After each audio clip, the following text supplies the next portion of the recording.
The Stench of Terror. Sophie, her brother Alex, and their mother had finally arrived at their grandmother's house after a very boring 7-hour drive. It was a trip they made every year, but not usually around this time. They'd always usually visit around Christmas, but this time it was October the 18th to be exact. What seemed like 50 or more pumpkins with carved faces adorned Sophie's grandma's porch.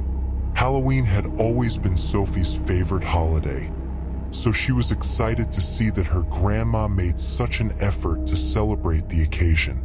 They unloaded the car and made their way up the creaking stairs into the near 50-year-old house that Sophie's grandparents had built. They were met immediately with the smell of freshly baked apple pie and Sophie's grandmother giving them all hugs. She told them not to get too comfortable because they would be taking a small walk down the street.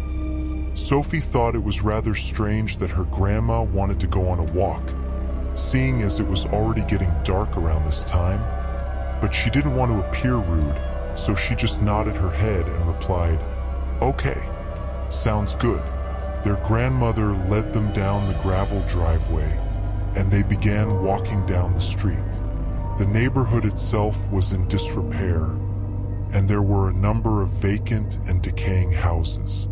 They had ventured a couple of blocks when their grandmother stopped in front of a 2-story, obviously abandoned house with a green roof. The place looked like it should almost be considered condemned, as it didn't look safe to even go in. It was a white house, but it had dirt and mud seemingly caked all over the outside, and the wooden porch looked ready to collapse at any time. Sophie could see a few other people arriving to the property on foot when her grandmother announced to them that it was actually a haunted house that had been set up by a man living in the neighborhood for Halloween. She said it was the first night that the house would be open to the public and that it should be opening any moment as it was now completely dark outside. A huge grin spread across Sophie's face. She loved haunted houses, even the ones that are just for entertainment purposes and are not actually haunted. Almost immediately after her grandmother finished talking, a tall, grungy-looking man exited the house and asked everyone to gather at the front porch. He then proceeded to inform them that he would be leading them into the house and to follow him. They all complied and began walking up the dilapidated steps into the home. They were met by an extremely nauseating stench. Sophie didn't really know how to describe it other than it was the most god-awful, overpowering, eye-watering, inducing smell she had ever encountered. They continued following the man. He appeared to be leading them downstairs and into the basement. Sophie remembered thinking that was strange, as this was supposed to be a haunted house, not a haunted basement. He threw open the door to the basement, and the smell that Sophie had previously thought was the worst smell her nose had ever had the misfortune to breathe in now seemed like nothing more than child's play. There were a couple of people who even began to gag at the smell. They couldn't see much of anything inside, at least not yet. The man flipped a switch that dimly lit the room. This basement seemed larger than any basement Sophie had ever seen. They made their way all the way down the stairs and just stopped in the middle of the room. The man then put his arm out and sort of pointed towards the wall and began to turn in a circle as if to profoundly display what he was hanging on the walls. There were fake dead bodies hung on crucifixes all over the walls.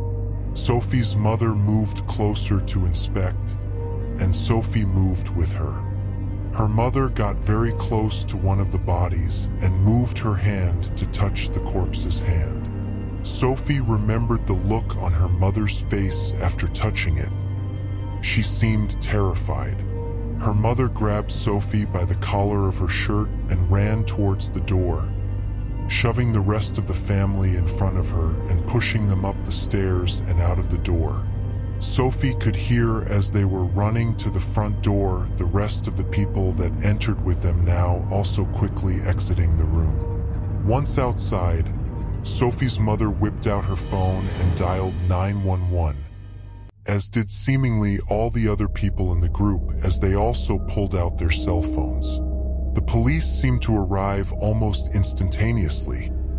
They must have had a car nearby or something. They entered the house and walked out with the man in handcuffs. Other police cars had arrived by this point, enough so that they lined the entire block. They ended up taking the man away in a car, and a few officers stayed behind to take written statements from the people who had entered the house. Sophie later found out that the man's name was Donald Van. He was a serial killer who they had been searching for almost 10 years. And the bodies in the house were very much real.